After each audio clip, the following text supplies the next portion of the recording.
l'élément. Je viens ici, dans le système MPI, vous allez voir tout ça est là. C'est pour tous les débutants, les collègues ingénieurs qui ne maîtrisent pas les logiciels. Même ceux qui connaissent le logiciel, c'est très important que vous suivez la vidéo. Bienvenue dans cette nouvelle vidéo. Aujourd'hui, nous allons voir comment paramétrer l'unité de travail. C'est la deuxième partie de notre vidéo sur les explications de Archicad comme logiciel d'architecture.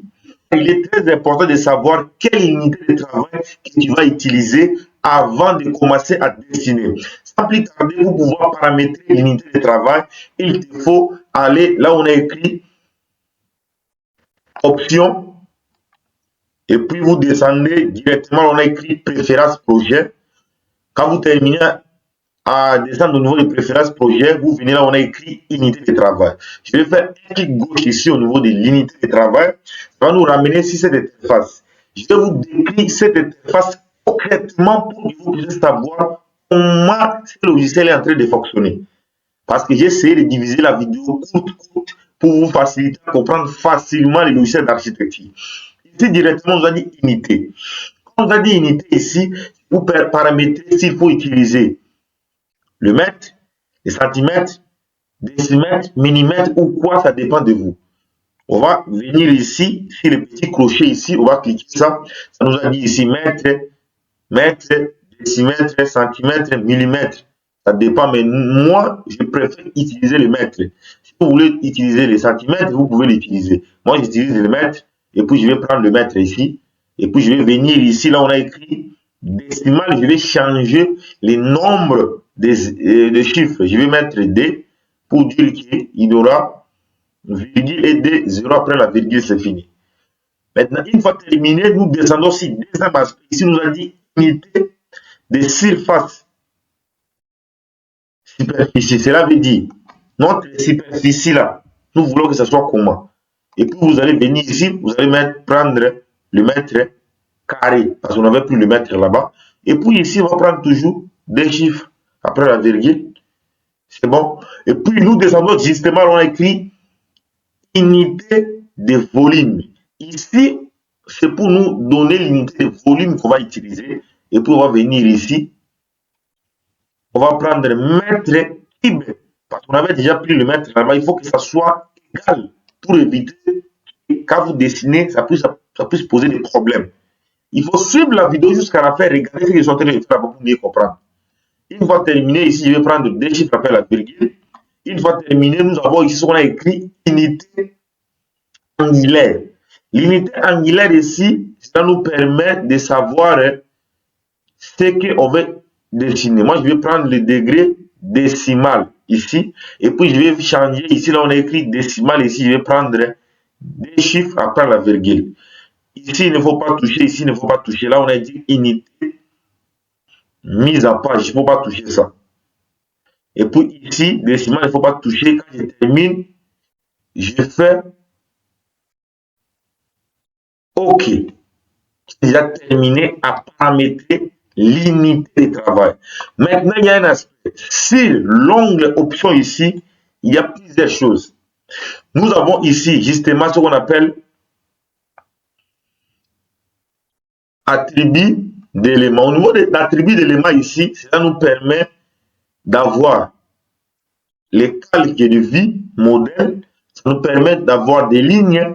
Ça nous permet d'avoir des stylos de couleur, d'où je vais vous expliquer dans l'autre vidéo. Mais vous pouvez aussi les trouver à partir d'ici. Vous pouvez aller par l'autre paramètre et je vais vous montrer plus facile à voir par rapport à ça. Et ici, nous avons les enchères. Si vous voulez aussi trouver les enchères, vous pouvez cliquer option, vous venez là, on a écrit attribut, option, attribut, vous venez directement, vous trouvez les enchères ici. Si vous voulez avoir les surfaces, vous pouvez trouver les surfaces à partir d'ici. Là, je suis en train de vous montrer concrètement, étape par étape, chaque fonctionnalité des logiciels d'architecture Archicad avec des courtes vidéos pour que vous compreniez facilement. Je ne vais plus refaire de longues vidéos, je vais faire des courtes vidéos pour que vous compreniez facilement.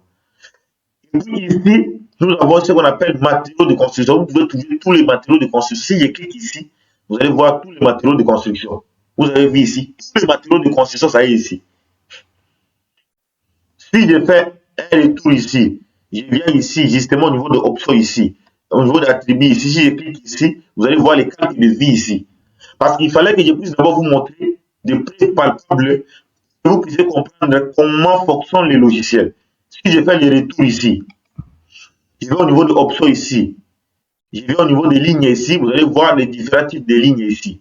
Je fais la même chose ici, je clique options ici, je vais au niveau d'attribuer ici, je vais au niveau des stylos, vous allez voir les styles de stylos ici. Parce que tous ces éléments ici sont les éléments essentiels et vous devez vraiment maîtriser ça qui pourra vous aider à comprendre la fonctionnalité de ce logiciel. Parce qu'il y a beaucoup de gens qui expliquent des tutoriels sur les logiciels d'architecture, mais n'ont jamais eu la bonne volonté de vous donner tous les secrets que je suis en train de vous donner ici. Maintenant, si je retourne encore au niveau de options ici, attribuer ici, je viens là, on a écrit enchères ici, vous allez voir les enchères, vous voyez les enchères, c'est ça, on va les paramétrer, il y a des normes, on va les paramétrer, mais on ne fera pas dans cette vidéo, je suis en train de vous montrer d'abord les fonctionnalités de ces logiciels. Je retourne encore là-bas, je viens là, on a écrit matériaux, vous voyez les différents types de matériaux, je vous avais déjà montré ça. Je vais faire le retour. Hein. Et puis, je vais venir au niveau d'attribuer ici. Je vais prendre, là, on a écrit structure copaziste. Vous voyez ici au niveau des structures copaziste, ici, vous avez des murs mixtes, vous avez beaucoup de choses. Ce sont des secrets de la fonctionnalité de ces logiciels. Si est seulement si vous regardez la vidéo jusqu'à la fin, vous partagez les liens, vous abonnez sur ma chaîne YouTube, vous êtes devenu meilleur formateur des logiciels d'architecture comme moi dans toute l'Afrique. Et puis, si je retourne encore au niveau des options ici, attribuer ici, je viens au niveau des gestions de profils ici, vous allez voir où vous pouvez gérer les gestions de profils ici. Je peux la lever et puis je retourne encore au niveau des options. Attribuer, on va faire rapidement. Je viens au niveau des catégories. Quand je clique catégorie, vous allez voir les catégories ici, nom des zones, vous pouvez mettre les noms des zones. Il y a tous les paramétrages ici, nouveaux, recommandés, effacés, donc tout ça est là. Et puis si je viens encore là-bas, attribuer l'élément, de ça là on a écrit profil d'usage ici, vous allez voir les profils d'usage ici. Pas avec les explications du logiciel, vous allez comprendre toutes les fonctionnalités à question. Je tourne encore là-bas, attribuer les éléments ici, attribuer l'élément, option attribuer l'élément. Je viens ici, là on a écrit système MPI, vous allez voir tout ça est là. C'est pour tous les débutants, les collègues ingénieurs qui ne maîtrisent pas les logiciels, même ceux qui connaissent le logiciel, c'est très important que vous suivez la vidéo. Ici, je vais au niveau de vérifier la surface. Ici, ça me demande d'annuler ou effacer ou quoi, ça dépend. Maintenant, je viens ici, attribuer l'élément. Option attribuer l'élément, je viens là, on a écrit attribuer. Je clique ici, vous allez voir, archiver les notes, tout, vous pouvez les faire ici. Et puis, nous terminons à la fin par attribuer l'élément par gestion d'attribution. Au niveau de gestion d'attribution ici, c'est en train de s'ouvrir, vous allez voir, vous pouvez utiliser les coordinations de structures, quoi que ce soit, tout ça est ici. Ça dépend de vous. Là, ce sont des fonctionnalités de ces logiciels. Si je retourne encore au niveau de options ici, si je retourne encore au niveau de options ici, vous allez voir, nous avons ici gestionnaire de propriétés. Si je clique le gestionnaire de propriétés ici, vous allez voir tout ce que je suis en train de vous expliquer ici. C'est la raison pour laquelle je vais aller pas à pas avec les explications sur la fonctionnalité de ce logiciel pour que vous puissiez comprendre. Une fois terminé là, je vais au niveau de options, je descends dans les gestionnaire des classifications. Au niveau des gestionnaires de classification, on nous donne tout ce qu'on est en train de nous donner ici. Je vais aller pas à pas pour vous montrer d'abord les fonctionnalités du logiciel. Parce que dès que j'avais débuté la formation, j'avais expliqué les choses ici. Comme c'était tellement long, vous ne pouvez pas bien comprendre les logiciels. J'essaie d'accord de retourner là-bas. Je vais descendre là, on a écrit profil complexe. Au niveau des profils complexes, si je clique là, ça va me ramener ici. Il y a un petit point justement ici. Si je clique le petit point ici, ça va me donner gestionnaire de profil. Je peux utiliser gestionnaire de charges. Vous allez voir ici, on nous a dit charge d'exploitation variable. Vous pouvez aussi effectuer les calculs. Vous pouvez effectuer les calculs ici. Vous pouvez effectuer les calculs pour savoir des charges variables, des charges permanentes. Tout ça est ici. Sur les fonctions, je vous dis, vous pouvez faire les calculs, les dimensionnements de poteaux, de poutres, tout sur l'archicade. Maintenant, si vous restez connecté sur ma page, vous n'allez rien marquer sur les explications du logiciel. Là, ils sont en train de vous montrer les fonctionnalités. Pour des raisons, c'est toujours important de suivre la vidéo jusqu'à la fin partagée. Et puis, si je viens ici, gestionnaire de charges, on a dit ici combinaison de charges. Si je vais faire de combinaison de charges, je peux le faire à partir d'ici. Et puis, si je viens ici à option, on nous a dit ici catégorie de charges. Si je viens ici, vous allez voir toutes les catégories de charges. Résidentiel, pièces des bâtiments naturels. Je vais effectuer tous les calculs. Vous avez vu ici des kilonewtons par mètre carré. Vous pouvez effectuer les calculs ici et dimensionner les poteaux. Si vous restez sur cette formation, vous allez comprendre comment vous pouvez dimensionner les poteaux de poutres. Je vais vous montrer tout. Je ne vais rien cacher. Maintenant, une fois terminé là, je viens ici, au niveau des options. Attendez, je vais agrandir ça. Je viens au niveau des options ici. Je viens ici, justement, ici, on nous a dit insertion automatique. Si je clique ici, ça va nous ramener l'insertion automatique. Je viens ici.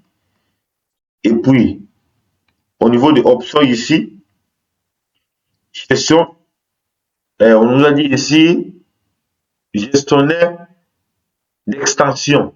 Vous avez vu ici, je vais vous expliquer ça pas à pas. Il faut rester calme. Maintenant, si je viens ici, et au-dessus ici, on nous dit préférence projet, où je vous avais expliqué là-bas pour paramétrer l'unité de travail.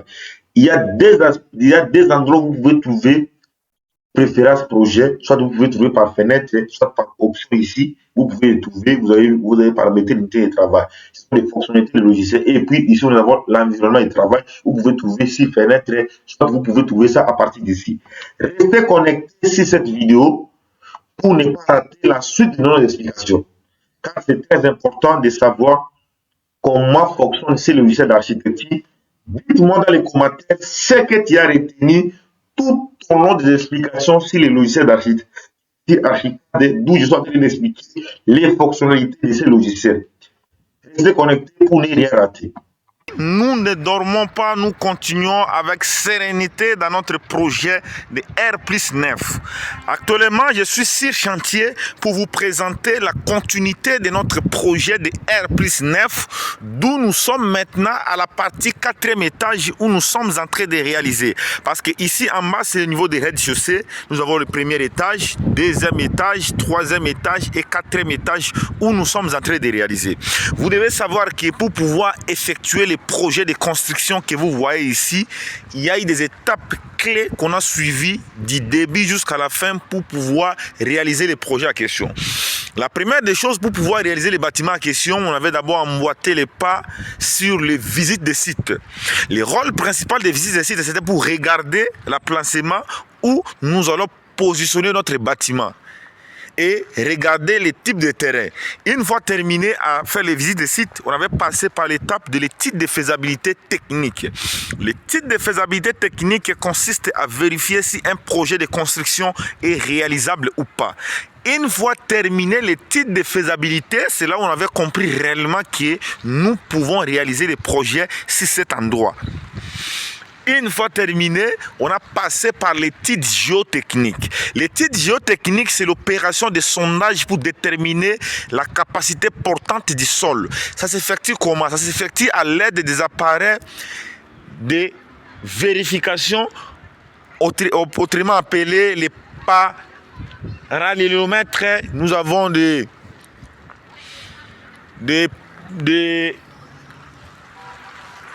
ponchets, nous avons plusieurs matériels où nous avons utilisé pour pouvoir effectuer l'opération de sondage.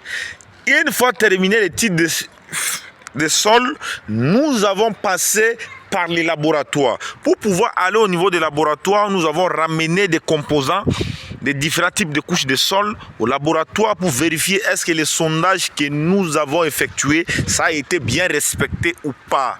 Une fois terminé l'opération en question, nous avons emboîté les pas sur le plan de vérification des qualités des matériaux. Lorsqu'on a eu à vérifier les qualités des matériaux, on a tenu compte de sa durabilité et son efficacité. Justement, là, on a effectué quoi? On a effectué l'opération de vérification à l'aide des appareils des laboratoires pour calculer est-ce que le ciment qu'on va utiliser ici, ça sera le ciment de bonne qualité ou pas. On a essayé de vérifier est-ce que le sable qu'on va utiliser ici contient des argiles ou pas.